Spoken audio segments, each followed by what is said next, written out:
রান্নাঘরে চলে এসেছি। আর আজকে রান্না করব হচ্ছে আলু দিয়ে, পটল দিয়ে, সজনে ডাঁটা দিয়ে হালকা মশলাতে পাতলা ঝোল। যা গরম পড়ছে, তো এই গরমে পাতলা পাতলা এই টেলটেলে ঝোলটা খেতে বেশি ভালো লাগছে।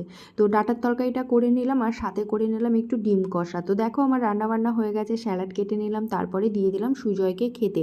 ও খাওয়া দাওয়া করে ও বেরিয়ে গেল। তারপরে আমি একটু মাথায় তেল দিয়ে নিলাম, তারপরে শ্যাম্পু করে স্নান করে নিলাম।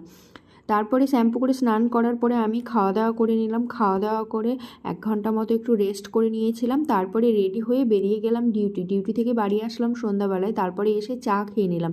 চা খেয়ে মিষ্টির ড্রয়িং মাস্টার আসলো। তো আমি আর সুজয় বেরিয়ে দিদির বাড়ি। তারপরে যে রাস্তায় চপওয়ালার কাছে চপ খেয়ে নিলাম, আর মিষ্টির জন্য বাড়িতে চপ নিয়ে চলে আসলাম। তো আজকের দিনটা এইভাবেই কাটালাম। তো ভিডিওটা ভালো লাগলে please like, comment and share করো। আর তোমরা কিভাবে দিন কাটাচ্ছ তো মেসেজ করে প্লিজ আমাকে জানিও। তো টাটা, বাই বাই।